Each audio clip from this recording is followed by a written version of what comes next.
Welcome in, everybody. This is another episode of Watchmen, the 82 podcast. I am your boy, Wally Analog, and I'm joined, of course, by the benevolent Suge Knight, Mr. 1%, our resident elitist Rose Royce Elise. Yeah. Man, look, I'm gonna let you introduce our guest today. For this episode, as he is a good friend of yours. Yes. I've since got to know him too and appreciate his expertise in all things comics, but I think you would do him more justice in introducing this gentleman. Well, and I'm gonna let Quinn, pump everything that he's working on. Please do that, so we don't want to mess that up. He's a master of the self promotion because he's been grinding, having to do it. But yes, Quinn is a good friend of mine. We went to the same high school. Super dope artist. Yes, I co-sign. Yeah. I co-sign for on sure. That. Has his own. He has his own company, Legends Press, and he's kicking out a book called Wildfire. That's right. And the character is based on his grandfather.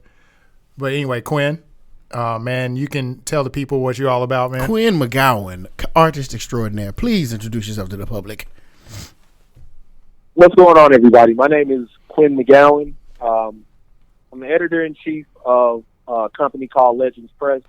We produce a book called Project Wildfire that is available on most platforms as of a couple of days ago. You can always find us in the links to all of those places at operative.net. And you can learn all about the project and the product there. But I'm very glad to be here. So yeah, it was a no-brainer. Yes, Watchmen. It was a no-brainer to have you, as you are an artist, as has been noted in the comic book industry, and you have a love for the property that we're discussing, obviously, mm-hmm. and a wealth of knowledge in that area. Because quite honestly, I didn't have very much. I'm sorry. Ironically, I was this past year when I was at Comic-Con, I was on a panel, and the moderator for the panel was actually the editor mm-hmm. of the Watchmen comic. Wow. Okay. Cool. Yeah. There's a strange Kevin Bacon. The degrees of separation. What was that phrase that Detective Blake used this episode? What kind of a quantum miracle or something? Yeah, I know what you're talking about. Thermo. Thermonuclear miracle. Yeah. Thermodynamic miracle, something like that. Yep. Thermodynamic miracle. Yep. So all things are coming into place, as it were. And again, we thank you for being here. We would be remiss if we didn't mention those that have been supportive out on patreon.com/EST1982 podcast. That is patreon.com/EST1982 podcast. Our supporters, who we so affectionately refer to as our District 99 supporters, who have been so kind as to pledge their support in the form of dollars. Thank you so much for your support. So we want to just acknowledge them for sacrificing their money as well as their time. And again, if you would like to be a member of these patrons that do so out on patreon.com, you can do so.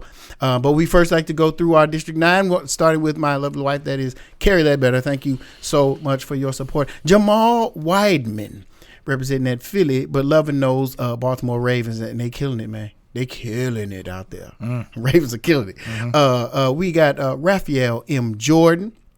We have Brandon King, a.k.a. Enigmatic 52. We have Terrence Don't Call Me Richie Rich. We have the Professor, and we have Militant Billy. We've got the Johnny Prototype out there in Cali. Johnny Prototype. And then we have Miss Tori Moore and the ATL. I'm missing one, man. I missed one. You sure? I didn't miss it. I always worry about it. You said Richie. I said, yeah. Non-professor. I got the Militant Billy. Billy. I got Militant Billy. I got them all. I just don't want anybody to be excluded. We love all of them. Jamal Weidman, Raphael M. Jordan, Stories for Nerds. We got them all. Yep. You got a podcast out there, Story for Nerds. Raphael M. Jordan, you got a podcast out there on patreon.com. also. So please support if you are so inclined. But again, thank you so much for your support. And if you want to join the ranks, you can do so at patreon.com/EST1982 podcast. And without any further ado, this is where we go around the proverbial table, as it were, and give our thoughts initially to the last episode. So we will start with our distinguished guest. Sir, what did you think of the first episode, Mr. Quinn? First episode. Third. I'm sorry. Okay, great. But So, fourth. Gosh, we this thing is moving. Yes, This is the fourth episode. man. I'm sorry, man. It's okay. Fourth. It's a crazy night. That's already, crazy. Yeah, it's been a crazy night. I'm all over the place. Yeah. But yeah. Your thoughts on thoughts on the latest episode? How about that? Right. Yeah.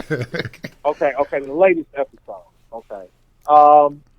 So I enjoyed it because what I've been getting from the beginning of this thing is major 9-panel grid vibes. Like if you think back to the actual comic book, right? Mm-hmm. Like there was an obsessiveness about a tight 9-panel grid that moved through space and time and like set up things in other books and the construct, even the middle issue. All of the pages were identical leading up to the middle page. Like there's a big splash page where Adrian Veidt fights the guy. The scene in the movie where he fights the guy in the elevator and the guy fights the cyanide pill and that whole bit. Mm-hmm. That page is the center of a book that was symmetrically built. So like when I think about kind of like the tightness and the efficiency of how they switch from space to space, there's a neatness to it.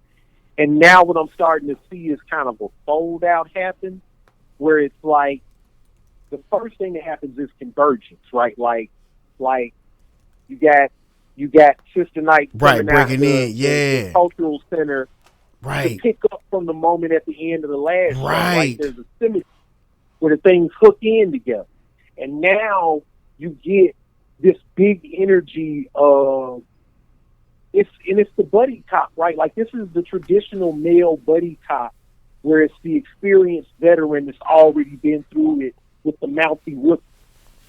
Right. But it's Sister Night and it's Silk Spectre, right? The most slept on character. And it's like that's you know, even going back to part of issue 3 with the whole idea of the girl throwing the brick. Like she slept on. Mm-hmm. But she's like this gangster kind of character. So like getting them together and letting them confront the problem. Even that bit with the Vietnamese, like Silk Spectre may not know what they was talking about, but she knew that they was talking to each other. Mm-hmm. Like she ain't no dumb by a long shot. Right. And she a veteran. So that whole beat where she was like, why is he looking like that? He looks like she pokes people all the time. So she picked up game. Like she didn't just walk in there and didn't know what was going on. Like this is a slow burn, but it's sweeter if you know the book because it's like you know enough to know that all of the Minutemen ain't none of them slouches. Mm-hmm. None of them. That whole beat, like I keep going back to the third episode only as reference, but the whole beat where she's like, "This isn't a hero. This guy's a joke." She ran with the Fab Five, right? Like she was with the real guys that did it. So all it is kind of basic, you know, aftermath.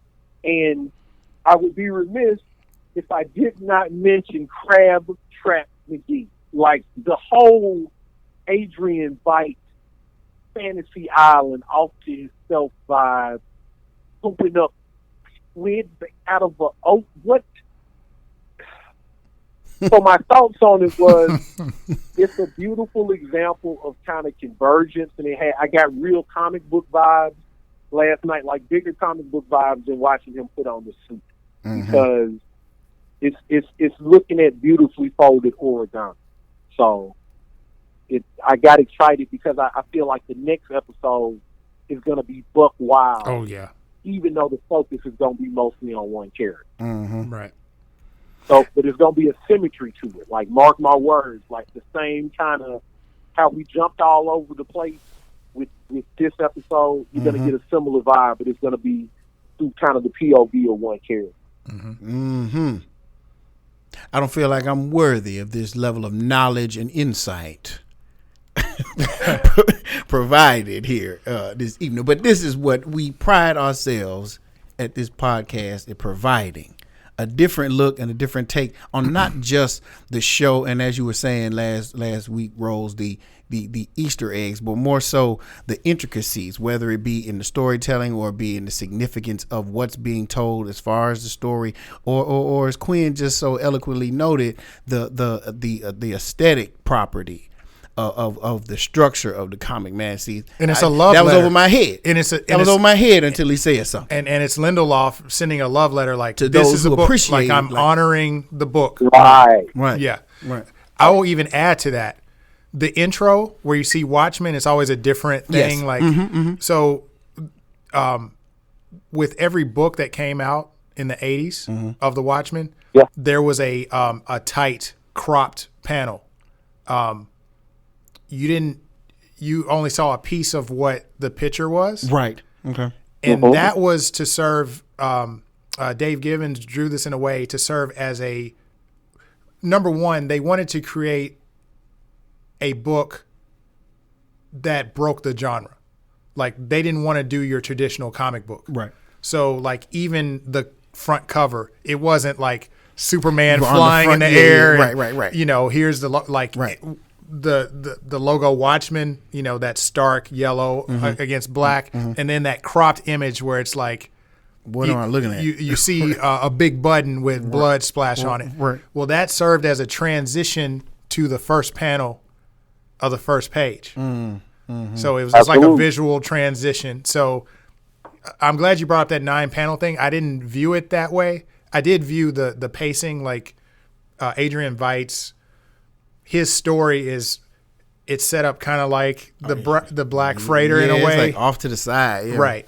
Right. Or Absolutely. even or American, like whenever they go back to the Yeah, the American American Hero Hero story, story. Yeah. that could Yeah. serve as, you know, the Black The Freighter. same thing. Yeah. They got Right. multiple sides. Exactly. Yeah, the comics within the comics, right? Right. But you might as well double up. And I totally forgot about the opening beat with the egg drop, Correct. right? The yellow, and then the whole theme of eggs throughout the show. Yes. But particularly because I'm of this school when it comes to Veidt, right? This is every episode has been 1 year for him. Mm-hmm. In whatever place Right. he is in. Mm-hmm. That's been a year at a time because he's becoming increasingly frustrated because he's a smart dude and he figures, you know, like it's almost like he's Wile E. Coyote at this point. Like, Right. Like he's very much like he's got a catapult and he's like, just get some thicker skin and, you know, if I could scoop a better squid baby up out of this thing, like I'd be out of here before now. If I had a better quality of you know, even at reveal, right? Like it's becoming much more clear who is imprisoning him, right? Because you know she's got those environments the same way that Veidt did in the Antarctic, right? And there's the vibe of where he says, you know, like I wouldn't have made you this way. Like I'm not your mate. Like I'm your master. I'm not your mate. Right. Because if I was your maker, I wouldn't have made you in such a way. Right. Which kind of implies that he is either picking up from his work or biting off of his work. You know, like the whole Lady True vibe, that whole opening scene was a very twisted, very quick Superman kind of thing, right? It's Lex Luthor showing up at the door of the Kents, the Clark, right? Going up the door of the Kents with a baby in tow because they can't have a baby. Baby's already ready. You know what I'm saying? Right. Just in time to buy the land to own whatever lands on the land. Right. So the only thing that I'm kind of tripping off of is where in chronology did that happen? Right. Is that in modern times? And see, And that's he what's wants to be there, and that's Adrian Veidt crashing on whatever ship he's trying to take to escape. or, you know, like that's what I'm trying to line up. Like, I don't take for granted when I'm seeing the thing. Right. It's got a Westworld kind of vibe to it, man. Like they'll show you something, and you don't know if that's in the future or was it 30 years earlier or none of that. That's typical. Can y'all speculate on what this? I know we're going to be bouncing all over the place because this is a wild. Episode, it was a wild ride, man. The meteor that crashed. What do you think that is? That was one of the Part things. of me wants to say that that's Bite. Part of me wants to say that you know we're viewing his thing out of sequence with everything else that's happening. Right. And so for everything to converge, and that's what I was saying earlier about convergence and kind of what I mean about the grid and the kind of closing in. Like you had those, you really only have 9 or 10 episodes with this show, right? So you still have to pull off that symmetry that happened in those 12 issues. Mm-hmm. And in the middle of the 12 issues, like when you get to the middle space, that's where a lot of your convergence points are going to be. So my money is kind of on next episode. Thinking that's Bite, because the fake out would be, oh, there's got to be Dr. Manhattan, but I don't think he shows up in the way that we're looking for him. I agree. I got suspicions around Sister Knight's adopted son, and I got suspicions around Sister Knight's husband. Well, we all had those, right? Right.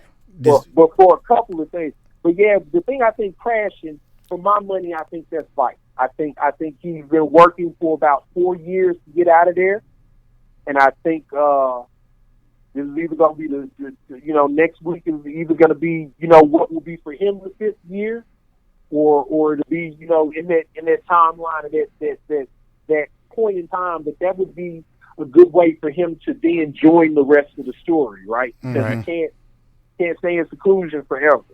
And I think that, I don't even trust when we saw Dr. Manhattan tear down that castle. Right.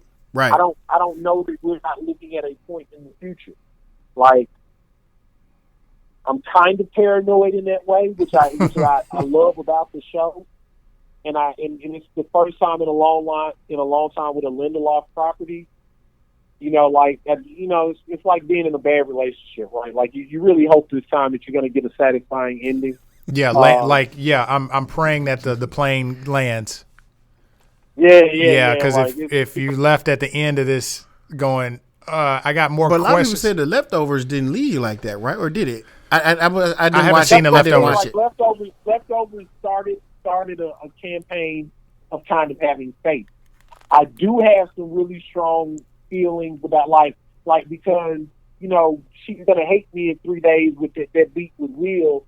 I've really been personally investigating kind of with the TikTok and the alignment with the 7th Cavalry. Mm-hmm. I see that in the way that it was the Germans that made more sense than the American counterpart kind of thing. So I got all these feelings. And I just hope the plane lands. I really do. Right. And I guess to express my thoughts on it,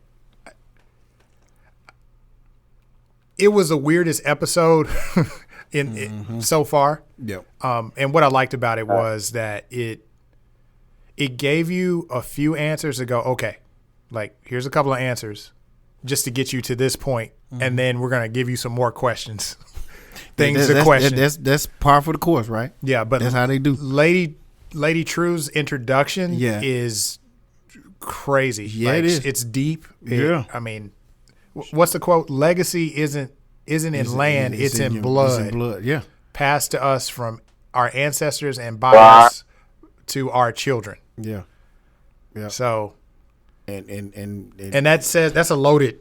It is quote. No, like no a doubt. lot of things can be passed down. Like trauma can be passed down. Yeah. We're talking about race here. Like, and we've talked about. We talked about it on one episode where I was talking about like even though I didn't experience the overt racism that my parents That's did, right. it's almost like it just gets passed down genetically Yeah. to me. Like I'm in many different automatically ways. Yeah, it's part of you. Right, Yeah, it's right. part of you, and like you said, it manifests itself in the form of many things. One of which you mentioned, the rule book. correct. You know what I'm saying? That's just one of the things. Right. That Why is my dad teaching me how to? Well, he's teaching me how to drive a car, which is like a normal rite of passage. But now there's this there's some other extra thing, stuff. and it's like, what world am I living in? Yeah. You know, like that doesn't. Yeah, that's not passed down. to So everybody. when I heard that quote from her when she's talking to the parents, Mm-hmm. which by the way, giving them a baby that's theirs without them knowing is the craziest thing. like ever. what kind? Yeah, she says she's a trillionaire. She got a lot of money doing what she's doing. Right. You know, I don't even know where the kids are coming from. Yeah. I mean, we Super saw arrogant- my super man arrogant with fishing. I mean, that's strange, but it's not scooping babies out of the ocean. No, it did, right, and that's what I was just about to say. I was like, yeah, it's not as Let's strange be as fishing. clear. Yes, Let's be clear. that was weird. Yes. Your And man he was throwing them back talking like they was that's- little That's feet. what, like he had one that didn't have arms. And he just threw Right, it back. threw it back, threw a couple of them back.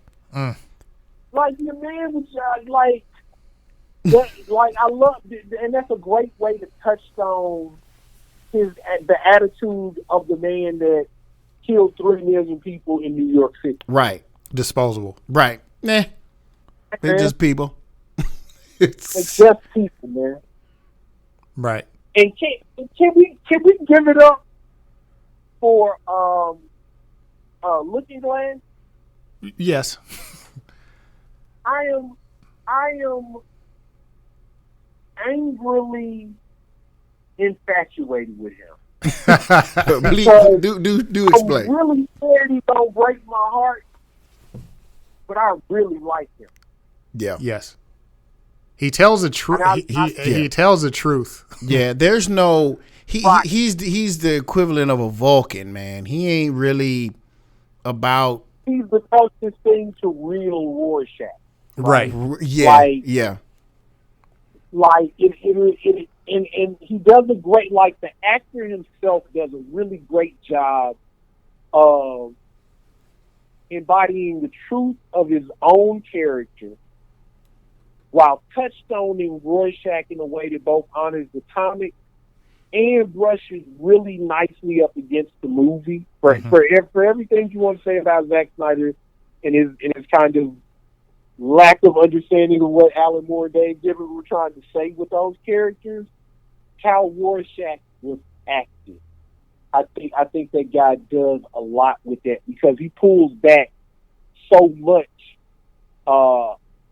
with the acting because that headgear is reflective. Mhm. But that line where your man says where Sister Knight is like, did you know he was a racist? He was a white man in Oklahoma. Right. Right. He's like, He's like truth. Right. You didn't know?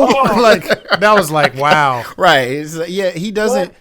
Yeah, everything is Man. is logically. As a matter of fact, there's no fluff. There's like, look, man, just the facts, ma'am. You know what I'm saying? It's just, Oh, and I wasn't going to tell you until you asked me.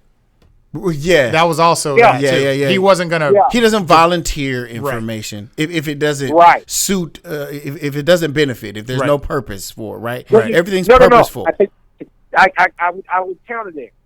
The thing that's beautiful, and especially in this episode, was with all of that logic, he believes in the squeeze. Right. And that's where he becomes a chatty Cathy. He had more to say about them dad blasted squid. He was offering up everything. About Right. Like, Here's Right. pictures and here's this. Right. And all of Right. the time. Indeed. Like, he was all over that. He's the Peter Tedia of the squeeze. The squeeze. Right. And let me go ahead and put this out here too. Mhm. Petey is lube man. Okay? He's what? Petey is lube man. Is that your theory, sir? Yes. Absolutely. Wow. I hadn't thought of that. Absolutely. Oh yeah. Yeah, it's gotta be. When in Rome. Man, that's heavy, man. He wanted it so bad. He wanted it so bad. That mask was just the beginning. The mask was the formal. He was he wanted to be Sister Night in the day, and that blasted a full blown Minuteman at night. Petey is lube, man. That's crazy. That's crazy on so many levels based on the events that happened last episode. Right. Yeah. Right. But your man, and then he's one of these methodical cats, right? The fact that he has his own little Wikipedia, Yeah. he the type of cat that on the way to Tulsa, he already mapped out all of the sewers, right? He already know where all of the so he already had a plan. But why though? I think it's him. Maybe it's somebody from in town. Well, no. That's your compelling. theory is actually and you heard it here first, folks. Right. Petey is Lube Man. Lube man, because Yes. I was like, who in the hell is this? Yes, a name Red Scare gave. Lube Man. This Lube Man. Yes. The build actually, you know something? They have the same build. Yeah. You know, like They Petey look alike. and Yeah, that's the other thing. Right. That he's a lanky dude. Lanky and it's dude. Like, but yeah, that's what kind of lube makes you slide to a sewer like, Pennywise the clown? Like, man, what was he doing? Like, I mean, Yeah, because he was ready. and what was the purpose to like? It was almost like he was challenging. He wanted Sister Night to to chase see. Yeah. Because I mean, she was disposing of the of all remnants of Will's visit. Right. She was getting rid of all that stuff. She was tearing up. Oh, snap. She was dumping. So she he was on the case. Yeah, As Lube essentially. Man. Right. So I see you dumping the stuff. I see you, and that's why she freaked out. And that's why she was like, "Oh no, I got to. This dude may have seen too much." Yes. So I put that together, but I'm like, "Who is the dude? Like what?" Right. And the escape method just threw me all the way off. Right. So yeah, but that's an interesting theory. She can't put her hands on him. Get up, no. Like when he was running and he started spraying, I was like, man, What is he getting ready to doing? do? Yeah. Was he gonna set himself on I fire? didn't I expect was just that. like, I'm telling you, that was not expected. yeah. I immediately started laughing. I was like, man, what in the heck is going on, man? What that was? Yeah. Lube Man is And it was Petey. just like a silver gimp suit. Like that's It the sure other was. thing that made me think it was him. Like it was borderline fetish. Yeah, True. Yeah. True. Yeah. And It was borderline Lori fetish. already So, suspects like, that she's covering for Will, Yeah. and Right. that's why she was like so. there's like, Oh, go ahead. no, I was just saying that there's some suspicion around that, and I think the other part of it is like,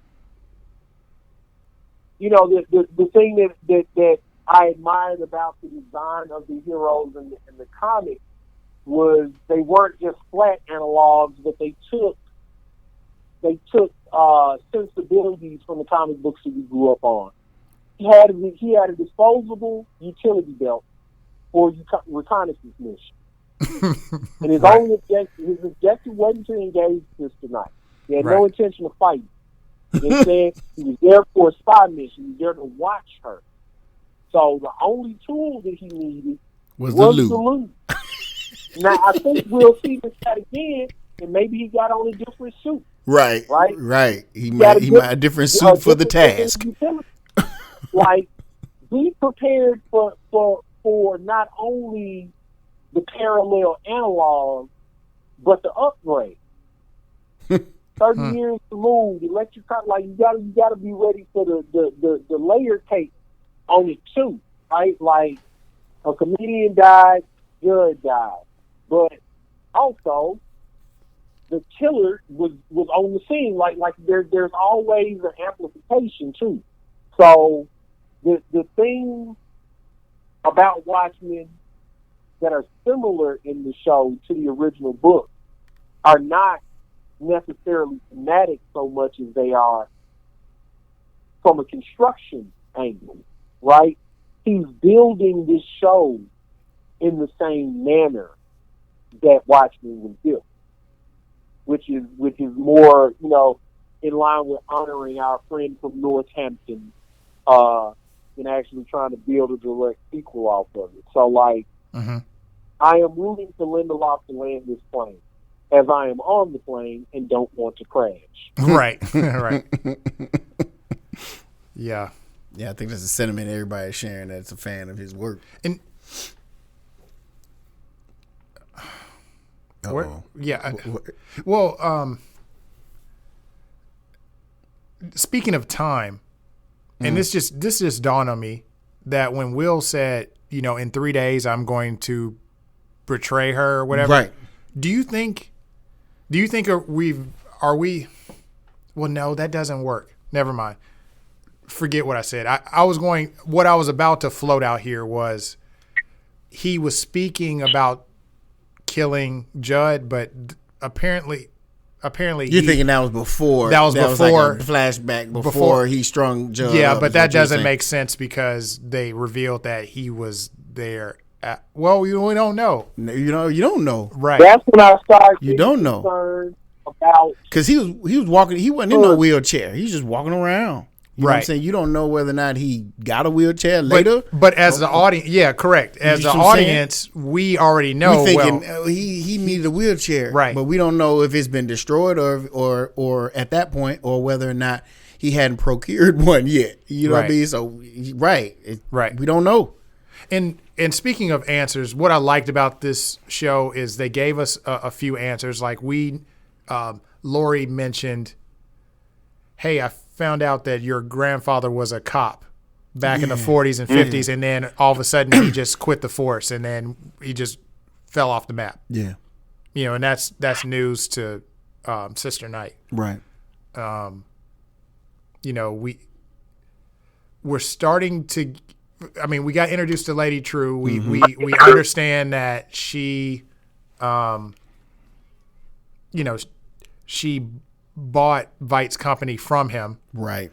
And then you can also make the connection that I guess Veidt, in maybe some kind of deal with her, figured he was going to some kind of paradise, but he found out it was a prison. Yeah, this is not working. And he said that. He was like, I've been here for 3 years. Right, this is not working out. And what Jason mentioned last episode with the candles on the cake, it points out like year one, year two, because they're celebrating a birthday of sorts, or anniversary of sorts. Right. And when you get to this episode, it's 4 candles on the cake. I'm tired. Right. Yeah. I'm ready to go. Right. And he's launching dead bodies. Right. After having grown 2 babies that he fished out of the water. Right. In a microwave, as it were. And aged them, and now we got to look into how he's making these people. You know what I'm saying? Like, and that was the craziest. And I must say that was the most unsettling. Scene. Yeah.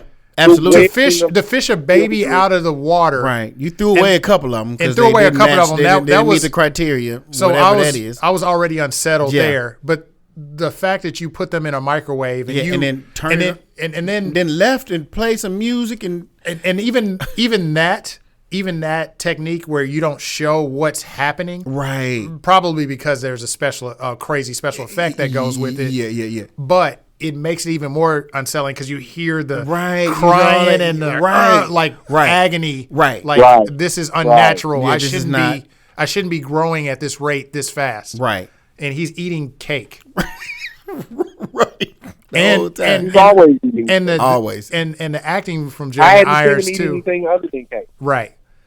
And the acting from Jeremy Irons too was like, it was like, okay, I hear your screams. And it's subtle. I love the subtlety in acting. Like he's eating the cake and he hears the screams. And it's he's kind of like, I'm disgusted. Or I've heard this so many times that I'm used to it. Yeah, I'm desensitized to it. Evil. But there is a little bit of me that's going, yeah, this is bad. Right. Like that, or I'm tired of having to do this. Right. One of the two. Right. It's hard to tell. Well, I think it's the latter. I think he's totally apathetic. I don't think he views them as even close to sentient life. Correct. I don't. Right. He accords them with that. Right. Yeah, I agree with that. But the madness is very Black Praetorish. Like even the you know, if you look from episode to episode, he's become increasingly disheveled, right? Yeah, like, he is. He's not as clean and very, like he was very mannerly. The first one, the hair was a little loose, but you didn't think anything the second time because he was clearly frustrated, right? He's playing the cake now. He's not interested, kind of thing. But by year 3, like things have gotten bad, like, you know. Right. I'm desperate at this point to get out of here. Right. Yeah.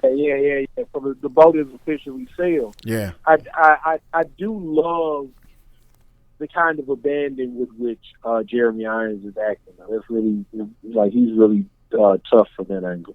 Mm-hmm. Yeah, it's super good. He's very, he's very convincing. Rose, you mentioned questions, and this is a small one, but I think, albeit small, but I think it loomed large enough for people to you know, to notice it. Cal, my man Cal, they made mention of an accident, but they didn't go into it. Right. You know, we've always had our suspicions about Cal, particularly on White Night.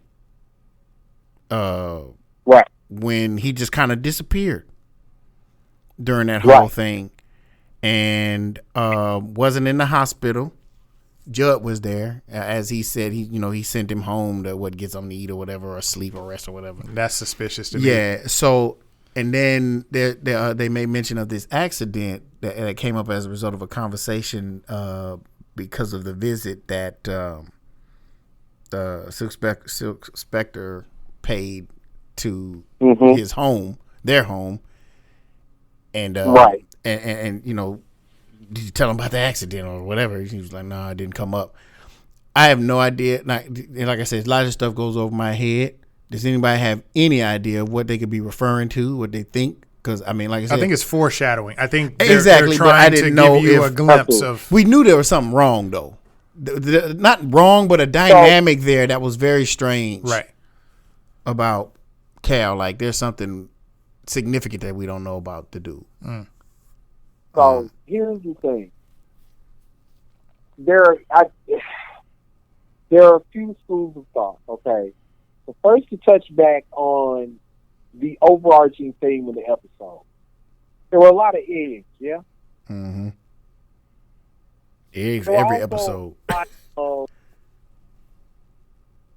either implied or assumed duality or cloning, right? Like, we hear Lady True's daughter, but we kind of think it's a clone, right? Mm-hmm. And Because he behaves we strangely. know Jeremy Irons has access to clones. The question is clones of who, right? Could very be possible clones of the actual John Osterman. Or it could be somebody else, all right?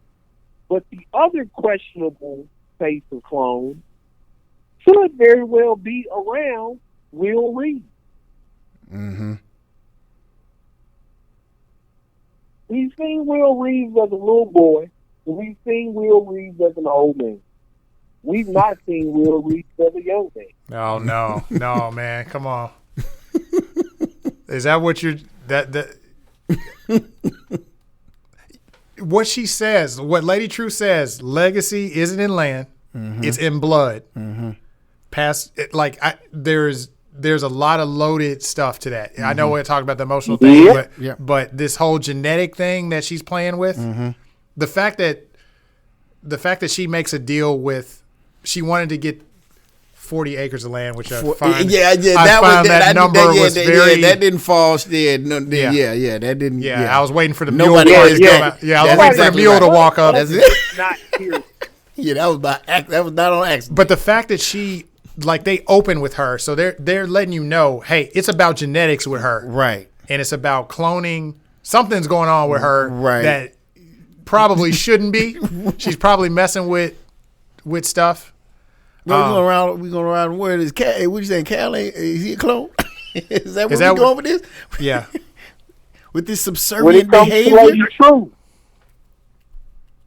Lady True, when her daughter I'm doing air quotes over here. Okay.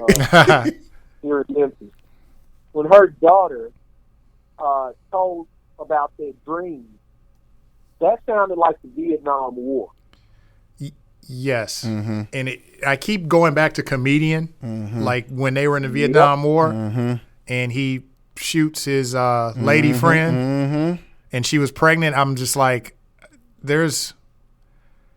don't want to like connect the dots that don't exist, but it's the best we can do. I find that very interesting. Yeah. Because because her daughter, air quotes, is explaining that like there's men walking around burning our village, and that's Yes. exactly what they were doing. They were just burning, like, yeah. So there's that. So that's the reason why I started looking suspiciously at Cal. And if that answers that question, then it brings us back to the children for the Dr. Manhattan of it all. I don't know whether I'm thinking clone with Cal or Dr. Manhattan with Cal. And the reason why I say that is this. They made a lot in the previous episode out of what Dr. Manhattan could and couldn't do in relation to changing his appearance. Right. Yep. They made a lot out of that. Yes. And the way that Cal said when she said, "And you don't like to lie, do you?" No, Nope. I don't. And let me say this. And another line he said where he sounded like him. How was she? She was fine, acting like nothing was wrong, Like you. even broken, Mm-hmm. just like that relativity Right. and calm with which he speaks. Yep. That so I'm of two minds. So I'm watching it and just kind of I'm willing to let it play out. Like I'm not one of these people that is I like the possibilities, I guess. Yeah. So, Yeah. I have a few feelings about Cal. Right. Yes, and I gotta say, to have that ability, when you're talking to a spouse, the way he handled that, like Yeah. Angela came to him and spoiled, like she's like, Right. "What book are you reading?" Right. Things fall apart. Right. Which is ironic. I think that's some foreshadowing too. Yeah. In one interview I heard with Lindelof, they were talking about Cal's calmness, and they said, well, the thing with Cal is, yeah, there's calmness, but as the episodes go on, there seems to be a little uneasiness. Like he starts asking her questions, are we all right? Are we okay? Yeah. Like he keeps, instead of, he exudes the cool confidence, the like, we're gonna be all right. Right. Yeah, we're good. No matter what happens, we're still gonna keep it moving.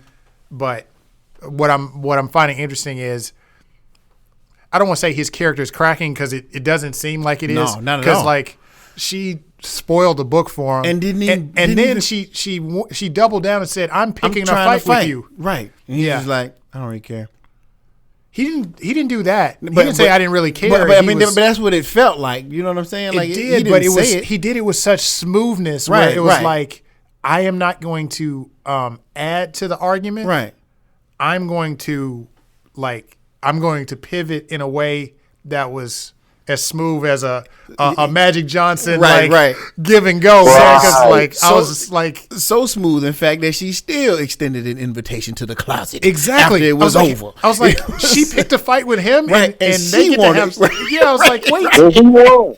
pimping. yes, Pimping. yes, like Space age pimping. right. So that's interesting to me. Like his character is He's a good intriguing. character. It is. And then on top of the, and I'm sure we'll talk about this too. The thing that's great about this show is, yes, we're in a alternate dimension, air quotes, or universe, and that word's been floated around too. Yeah. Dimensions. Yes. So that can mean there could be multiple, Yo. a lot. You know, like add to the complexity. right. Yeah. So I don't know. I think I just what I find interesting is just he I don't know, man. It's just I can't even I can't describe it. It's the gender roles. That's what. Sorry, I lost my point. Yeah. The gender because roles he are flipped basically- in the alternate universe. Like we have the flip of race. We have the flip of Right. economic power. Mm-hmm. Because of the Redfordations, That- you know, black folks have the economic power now within Tulsa. Mm-hmm. I think that's been communicated. That Right. We it's don't know only about in it. localized We don't. areas. We're not sure of it being anywhere else. Yeah, right. Right. What I also found interesting too is it seemed like Lady True has more to do in Tulsa, like even in the infrastructure. Like yeah. like they when they pan the land, when she gets the land, they pan and show like, okay, here's all the energy sources Yes. to create this phone booth to talk to Yeah, Dr. Dr. Manhattan and why Mhm. and all this stuff She's too. a So- trillionaire. yeah, and then you have this millennium clock, and it's like, what's the What's reason that for that? Right. Yeah, but anyway, it's just I love the flipping of the universe Yeah. and the everything's- gender roles and that kind of things, and we see that in Angela and Cal, Yep. where traditionally Cal would be the protector of the family, but he's not. And it's like, no, something just went down. Klansmen just bust into the house, Right. and you're gone. Right. Like what? Yep. And even his conversation with her is just, it doesn't happen. Like it doesn't happen that way. I Right. know it doesn't happen that way in my household. No. I don't have the patience, or I wish I can just like replay that and go, how can I take some of that and use it? Right. You know, make a product out of it where I can Right. just, be able to have that ability to just pivot. So He does it masterfully. exactly. But Yeah. But all that from and one statement about the accident, which I'm still curious as to what right. that is. Yeah, I'm very curious to see how, because it's as much about who hasn't spoken up as who has. That's the reason why I'm still looking at the kids. Like True. Mm-hmm. everything's up for grabs for me at this point, right? Because we're just at the high point. We're just about to take the roller coaster part of things. So. Mm-hmm. Speaking of which, that scene was kind of strange. When she got home and he was in bed with the kids, and she just decided, you know what, I'll just crash in the other kids' room, which that doesn't happen normally either. You know, most homes it's like, all right, y'all, Yeah. bye. Right. I'm going to bed. Well, You know what I'm saying? Like that was, and I don't know if there's anything to be read out of that. I just thought particularly that to be very strange. I think that's just a moment for the shared trauma of The child and the moms. child and the mom. You Yeah. know, like he saw dudes get killed, right? Like Right. he was there for the white knight, right? Like he Right. protected his sister. So he has this. He's been through it. Right. You know? It even talks about the he can have trauma at the cemetery too. Yeah. Yep. Yeah, that's what I'm saying. So like she could probably have a conversation with that kid in a way she might not even be able to have with Cal Right. about Right. about and how about Regina King having another powerful, beautiful relationship with another guy named Calvin. Completely lost on me on that, boy. Boy, well played. Yes. Well played. 227, baby. Yes. For those of you who don't know, that's Regina King's her beginnings. Yeah, Calvin. Well done. Just hearing her say that, I was like, yeah, This is will work. good. I Yeah. like Yeah, man. A whole lot of questions, man. Tons of questions. I'm looking forward to exploring Looking Glass next week. Yeah, next week. That's when it goes down. There seems to be more emotion exhibited in the just, trailer. in just what we've seen. He seems unsettled. Yeah, man. And I mean, I don't know if this is going to be some kind of origin deal with him or that's the vibe that I was getting from it. So I can only assume. Yeah. Well, like Rorschach, he seems to, like you said, like you're starting to see him, I don't want to say unravel, but you're starting to see a glimpse into his personality where it's like he's all about the squid. And like moving back, going back to the guy at the newspaper stand that was talking about, well, the squid are, from the Libstapo, right. Like coming up with those conspiracy theories, and I find that interesting as well. Yeah, I thought that was the guys at the newsstand. Is that what you were talking about? Yeah, the guys at the newsstand. Yes. Yeah. In episode 2, I believe. So delightfully cool, right? Like that whole vibe of I don't trust the government. Like it doesn't matter that there are giant squids involved. Black people still know that this is giant. Yeah, they just right. It's the government. Right. It's just some giant, man. I'm not going for it, baby. I'm not going for that. Yeah, and that's a perfect explanation for that. He even called him a clone of his dad. Yeah, there's another. Wow. Oh, another reference. I have to now. I gotta watch episode 1 through 3. Right. You gotta go back and get. I've been devouring them, and as an aside, I talked to Ryan about this earlier. Mm-hmm. I brought up the thing about the moderator because I was on Twitter earlier this week, like just looking at stuff like I've really enjoyed the show. So like I follow the little Watchmen HBO thing on my Twitter or whatever, and I looked on my thread and I saw this guy, this obviously a white guy. Literally, he typed. HBO hates white people. Oh man! Here Okay, here we go. HBO there's nothing to gain by hating whites. Right. Nothing.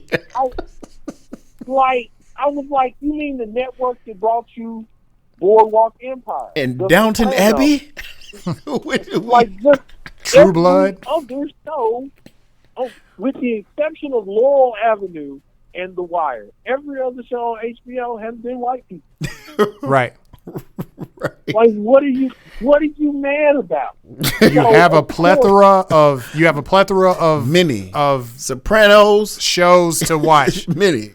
You don't have to watch the current stuff. Just watch all the reruns again. Yeah. Like do that if you're that bothered. Man, so he puts on Twitter, like HBO hates white people. So I go at him and I put up of course. If you've ever seen Willy Wonka and the Chocolate Factory, where that kid was like, I had 37 presents last Christmas. Now I only have 36. I got a meme where I flipped it, and on my meme I say, last year I had 37 white male protagonists. This year I only have 36. So I put that up. And he gets mad. He was like, of course, why does everything have to be about race? And I was like, because you made it about race. Right. A show dared have a black protagonist and talk about the thing that actually happened to black people. And so he responds, no, I'm just saying that it has a crappy plot. Did you even read the graphic novel? Right. My first instinct was to chuckle at him.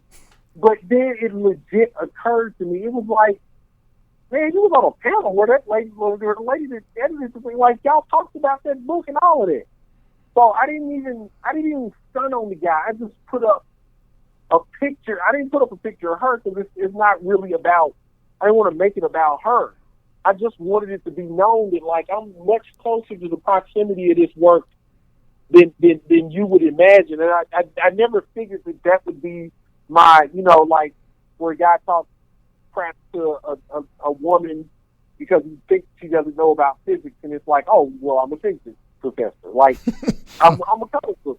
I'm a comic book professional. Like, that's what I do. So yeah, I'm versed in kind of the Old Testament of our industry. Yeah, I have seen it before. But yeah, he disappeared off my Twitter feed. It was like he blocked me, and it was like he didn't want to talk to me anymore. Well, thank you for your service. It was oh, it's Can you my place. and since we're on that subject, can you explain that? Like, I'm really having.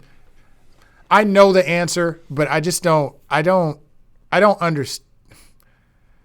I do understand it, but I just don't. I hate when the reasoning is, well, it's not like the graphic novel. It's like you clearly haven't read just the looking at graphic novel. You were just looking at the pictures. Yeah, you were just looking Okay. at. Yeah.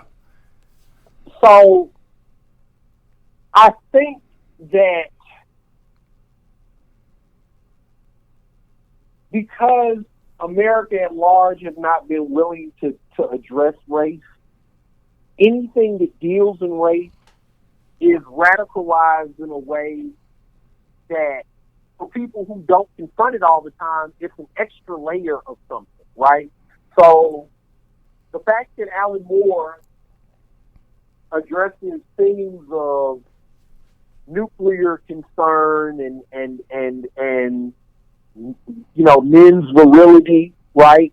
Right. As well as Thatcherism and Reaganism. These are all things that are centered on the dominant culture, right? And they're concerns of the day, right? There's these intellectual underpinnings that are being ascribed to what had previously been viewed as children's entertainment for an audience that is comprised largely of men who have just grown into their adulthood from a puberty where they enjoyed that entertainment. So it was literally licensed to kind of tell these men, you can still read these books. So it is very much catered to a kind of a white-centric, Western cultured audience, at least at its implication. Referring to the graphic novel, the original graphic novel. Right. So, yeah. But Reaganism is of concern to black folk too. Correct. It's where that comes from. It's where Three Strikes and You're Out comes from. It's where the Black Panthers, it becomes the impetus for the change of the gun laws. So Reaganism has a great deal of concern for black folks. Right? When the Black Panthers marched up on the steps of the California State Assembly when Ronald Reagan was governor, before then, anybody could have their pistol if they had a license to hold a weapon. Those gun laws came into play because black men held weapons. This is a scant 60-some-odd years after the massacre of Tulsa, right? So all of this plays in line. It's just the black part, right? Right. You don't hear that. Tulsa is intentionally not taught in the school system to the point where when the first episode aired, there were people who fancied themselves experts on Alan Moore who legit didn't know that Tulsa ever happened. Right. They thought that it was a fictional event made for this alternate reality. Right. Right. And like I mentioned, like Lindelof said, one thing that I thought was powerful in listening to him on a podcast, he was saying whenever he approached his white friends and explained the Tulsa riot, he said there was a wave of embarrassment because they didn't know because it's surreal, and because they didn't know or because they weren't told, there's this tendency, and he's speaking for them, that they just disconnect. Right. It doesn't, because white people don't want to do anything about it. They just don't want to feel bad anymore. I'm going to just be real about it. Like, that is because there's if anybody that has an advantage isn't willing to cede it.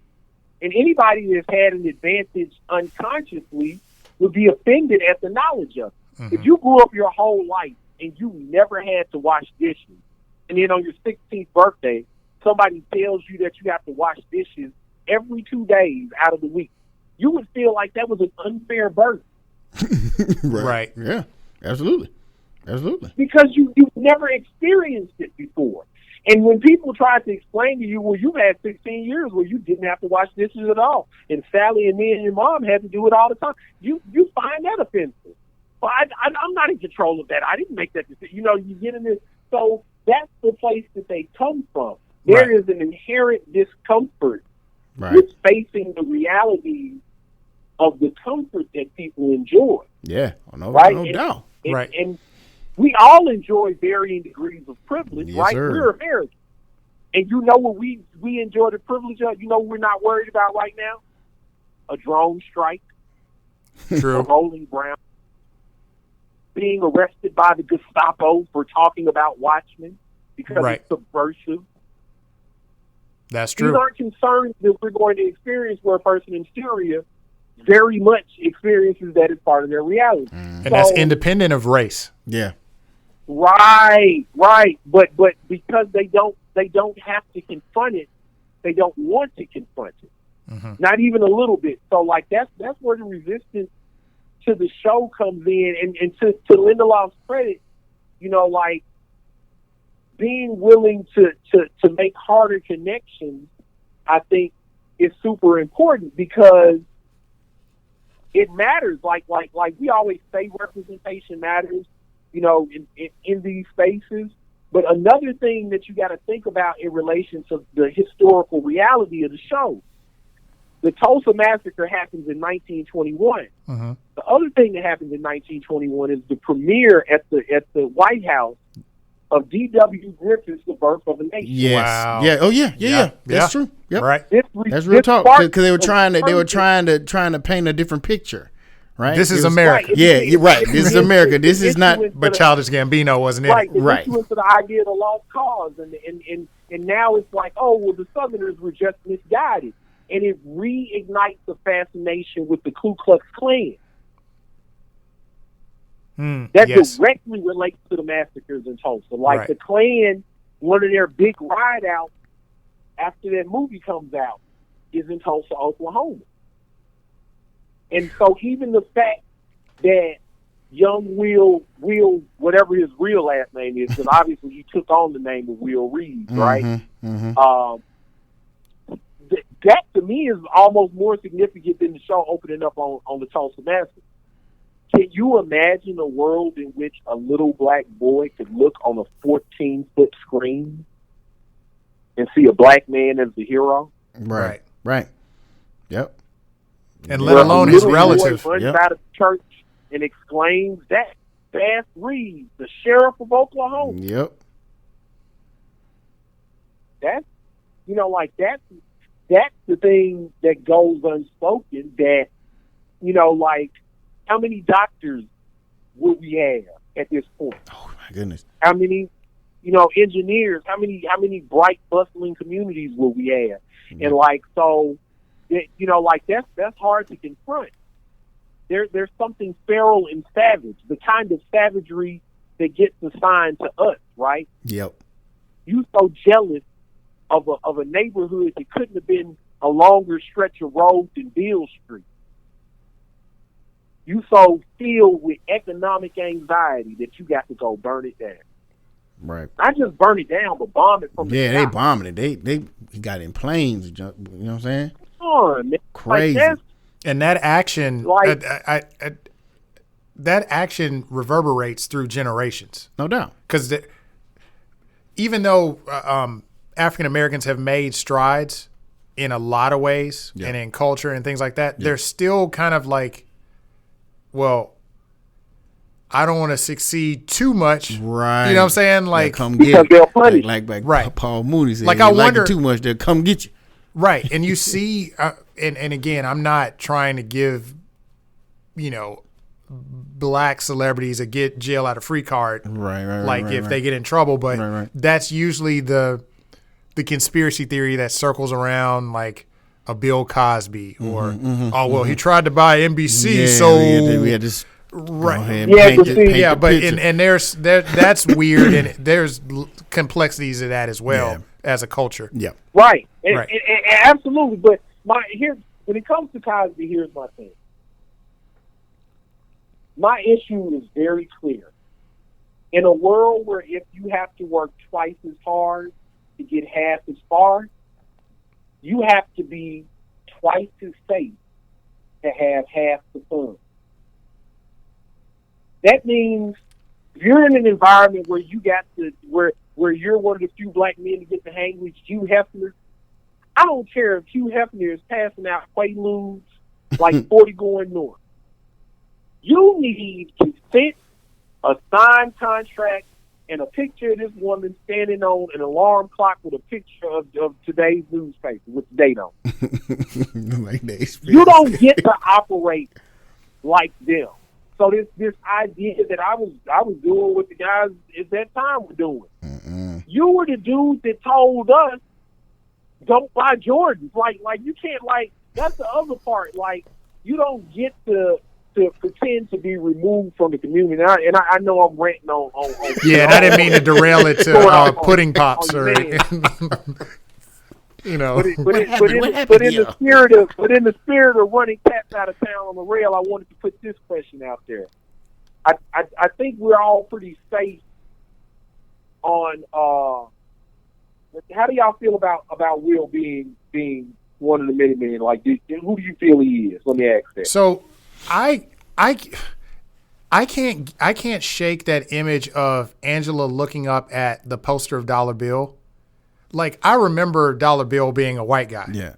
And it just appeared that it was a black guy arresting another black guy. It still looked like it was just a shading. I don't know. You might be right. But she made a point to I know it look looked at it, yeah. I knew it looked crazy, Yeah. but I paused that image.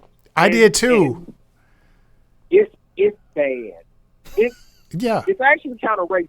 Yeah, that's why she No, stopped. it is. She was That's like, why. oh my goodness, That's what why is she this? stopped. Yeah, but dragging the blacks out of the bank. If Dollar Bill throwing a black guy out of the bank, Right. under the assumption that he has either tried to pass off a bad check or do bad business. Yeah, right. We Right. don't have them in our bank. Don't Right. worry, it's safe here. Right. yeah, I got that Bill- part, but there was just something about that dollar bill, like the way it was shaded. Like, I don't know. I know that's just So silly. your bet is in the direction of Dollar Bill. What about you, Will? You know what? I had never really thought about that angle. As far as him, I know he's something. He's strong enough to string up a guy. Yeah, you know what I'm saying. So, but that is. My feet are just fine. That's what he said. Yeah, I don't know, So man. So I have a theory. Okay, Oh, boy. okay. Yes. Here we go. I think he's hooded justice. But the noose. yeah, But he went. Well, okay. But little backstory on Hooded Justice, right? He didn't they find his body like washed up? Supposedly, yeah, in 55, right? Okay. That's what it was. So deep cut time. In the comics, they make a couple of suggestions of who Hooded Justice could be. They never actually confirm. Right. That's correct. That is correct. Right. Yep. They don't have a ironclad They identity. never like the name of the guy that they pull out in the book. That guy is a Russian guy, right? accused Of murdering a bunch of kids or being like a child predator or some kind of a serial killer. He was a bad person. Right. And there are times over the course of the Minutemen years in the 40s where in Hollis Mason's book, you know, that he writes, he talks about Hooded Justice actually having some degree of sympathy for the Nazis during World War II. Mm-hmm. Oh. The name of the guy, the last name of the guy that they pulled out of the river is the same as the last name of the woman who got brought into the room to type the letter to the African American soldier. Yeah, Wow. yeah, the letter. So if Will Reeves is a cop during the 40s, and another thing that's very important to note is that Hooded Justice is covered from head to toe with the exception of his eye hole. Right. Right. He looked like a white guy. Well, at least Well, he did look like a white guy he in looked like the the show. white guy in the show. But that's in the show. That's the show. And Petey even says that's a mess. Like, Hero Petey has And gone on Petey record had as saying very that's some strong junk. feelings. He had very strong feelings about American Hero Story. He said it was Yes, garbage. he does. He says it's garbage. He He said did. this show was garbage. Right. So, and the show, and clearly the show is kind of doing a playful nod at Zack Snyder, right? Like Yes. slow motion and the extreme violence. I love the show. Love it. Like it's overkill. Like it's they shooting off with it. Right. So right. of course they would assume that guy is white. Right. Right. But a 105-year-old man that's incredibly strong for reasons we still haven't figured out yet, right? Could easily have become a vigilante, would be in the right place at the right time, and would have a legitimate reason to not, we're not, like when we're talking about the outset of World War II, Mm-hmm. no one knows the extent of the death camps. No one knows the true, full intent of Adolf Hitler, especially those that were living in America a half a globe away, right? Mhm, like there were Nazi sympathizers throughout that time period. Even Lindbergh, Charles Lindbergh, was famously aligned with the Nazi Party and was trying to fly on their behalf and do a bunch of crap. So, and let's be real, anti-blackness and racism through the visage of white supremacy is relatively global. So, Right. There's a lot of places where they would have aligned. But Man, I like your I like your theory. His whole life I holding do too. the paper that came from the Germans True. could be that superhero and have those leans. That would fit within the story. It's So almost that's as my if theory. well, And he wears the same color. He got the same colors as Hooded Justice. true. I did Like, mention look that. at Yeah, Yeah. that's like that crazy. burgundy, Yeah. and he's got the hood hanging off the back. He got the little hoodie coming off his sweater. Wow. and you know, and they start with that. They start with his origin story. If you really think about it, like if you piece it together, it's like, okay, the Tulsa riots. Right. That's enough pressure. Right. Enough, Right. For me to like, snap. Like Laurie said, trauma, like when a person Right. wears a mask, it's because of Trauma- some kind of trauma. Yeah. This dude, if he is Hooded Justice, he is the guy that kicks off the whole thing, if you The understand whole it. thing, yeah. Because the Minutemen didn't start until he came on the scene. Right. Exactly. Right. He was the first vigilante, Right. the masked vigilante, Right. the first The one. first one. And- The OG. And the What mask is covered made his of? Everything. his identity. And the outfit includes a noose. Man, this show's Which dope, which man. which I'm the one strung up your chief of police. Like the noose that was on my neck like when the I was noose that was on my neck and how they did my folks. man. So, yeah. And the paper that he got where it writes "Watch this boy." Yeah. On the back of it is the German It's the thing. German thing. And it's almost like, I mean, if you're looking at a Superman origin story, Yeah. like that's the codex. Yeah, yeah. That's the Yeah, that's the crystal he's holding Yeah. for Yeah. a long time. So if he Which is got burned a up, dude. if he is a German or Nazi sympathizer, you can understand why. Yeah, Because they sent him. The philosophy- This is all he had. The to go propaganda on. that- all he had to go on was that propaganda. and it's not propaganda because it was Not true. really 'cause it was true to a Those- degree. Even if they were using it Right. to their benefit, the truth was the truth. Right. Right. Oh, Man. oh, dude, hey, Yeah. bruh. I like your theory. Yeah, Yeah. bro. Yeah, He's I Hooded subscribe Justice. to that. He sure is. Yeah, he's He's Hooded Justice. That is correct. You heard it here from Quinn McGowan first. Yes. He's Hooded Justice. You don't get this on no other podcast. I really love the way that this thing is playing out. I love the way the show, like the thing, and that's the thing that I feel like people who are kind of buying into this whole, they're making it about race thing, they're really cheating themselves out of this great show. Yep. Because it's just a story device. It's It just is all it is. It's just moving the story along. It is not the That's all main it is. plot point, but people. not the main thing. Like, It is not. tune in for Adrian Veidt like that. To me, it's a great puzzle piece of a show that it doesn't talk down to you. It gives you a legit mystery. It's got this beautiful symmetry to it. You know what I'm saying? Like I like how it's going down. Man, what they should do, if this show does exactly what I think it's going to do, what they should do is take all the frames and get somebody to draw like the whole season. Yeah, just draw and it put out. it in a book and release issues. Take that, DC. Yeah. You can email me at holler at est1982podcast.com. Yes, sir. Yeah, but seriously, like, this show is doing fan service to the book. Mm-hmm. And I like that it's expanding the universe. And your theory, if this is correct, it comes It full makes sense. circle. It makes sense. It makes sense. I'm gonna be disappointed if it ain't. Right. But that's gonna make people mad.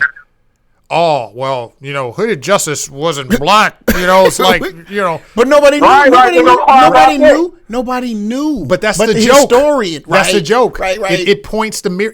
Right. It again, Watchmen is the book that paints. It holds up a mirror to America and says, even Rorschach said, the whores, the everybody would, scream out and say, "Save us!" And he's like, "No. I'm holding up a mirror to you." The name of the episode was more further. Yes. Trolling. If you of don't, those who had a problem, this constant prognostication of what people would say about his show. This show. If you don't like my story, he write your own. continues to do it. He continues to do it. He did it in the PDpedia with the stuff. It's like this. People are. But he was talking about Hooded Justice. He was talking about the show Hooded Justice, PDpedia, in that writing. Right. About how people are upset. They want to be entertained. They don't want no politics in their show. Talking about Hooded Justice. Right. But really talking about this show. And then this week they come with that title again. It's genius. Yes. It's genius. Petey being in the show is genius. Because he's just a walking encyclopedia. Now he's Mr. Lube. Well, yeah, that theory. We got it. Yeah. That theory we can't prove. But the Hooded Justice theory. I think you're 2 for 2, Quinn. Yes, sir. I think you're 2 for 2. I love stories, man, and I just to me that feels right. And it's the kind of thing that like it's only right that he was the progenitor. Like this child that has this childlike sense of what justice is. Like I keep going back to that first episode and just how beautiful it was to see that little boy in rapture, because that's what led me into to making comics. I remember being like my first legit memory is being in my mother's arms in the theater on Lamar, seeing Superman. Man. And I remember her, we were coming into the theater and she was holding me over her shoulder and she looked at the poster and she read the poster and she said it in my ear. She said, "You will believe a man can fly." And so I know what it's like to be a child in a theater and looking up. And we all had that feeling where you go to a movie and when it's over with, you come out and you kind of stick your arms out in front of yourself and you want to fly. Mm-hmm. So for that mind to be the progenitor of what a hero should be in the world, that makes all the sense in the world. But haters will just be mad and be like, "I don't know, Jordan Justice couldn't possibly have been," right. You're not going to be able to make that guy happy anyway. Right. Well, and they don't get the symmetry of it, So. Right. And to your point, and I think that's why I get offended when I see the comments. Look, the reason I'm the way that I am is because I got exposed like you did. Like, I was constantly feeding off of Superman 1 and 2 and the first Star Wars. Yes. Like, that was my diet.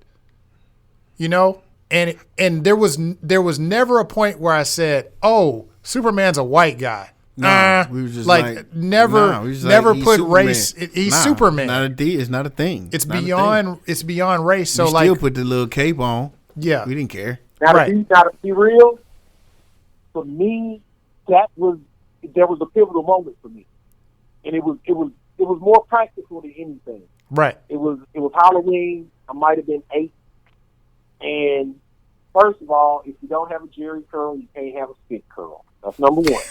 Right?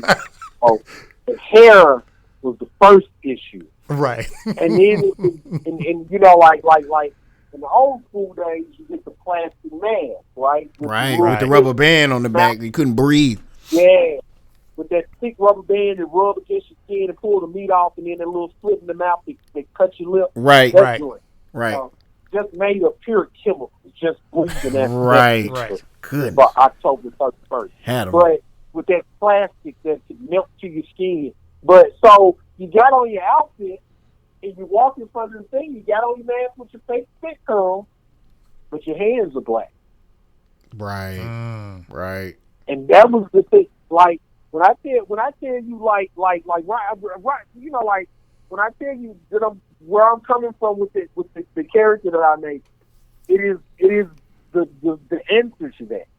Right? It's the part where if Batman was like, nobody should ever have to cry in an alley with their parents dying, no little black kid should ever have to walk past the mirror and wish that they were another color. Right.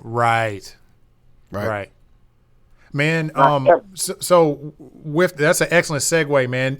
Do you want to pump up your books? Yeah, man. Talk that up, man. Yeah. Let people know, man. I know you talked about it a little bit before, and we'll post links, man. And also to the audience out there, I will make sure that there's links to get to his comic book. So yes, sir. All right. So yeah, just briefly, and ironically, the last part of Watchmen, the character is in fact based on my grandfather, who I always thought had a superhero name. My grandfather is named Will Watson.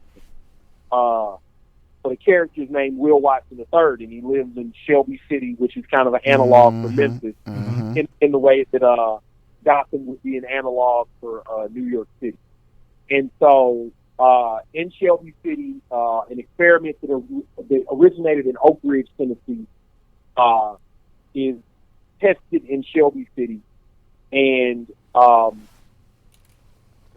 Will's exposure to it gives him powers, but an accidental exposure to part of the city starts turning some of the citizens randomly into monsters. So there's a kind of a Pruitt-Igoe feel to kind of some of the origin components of it.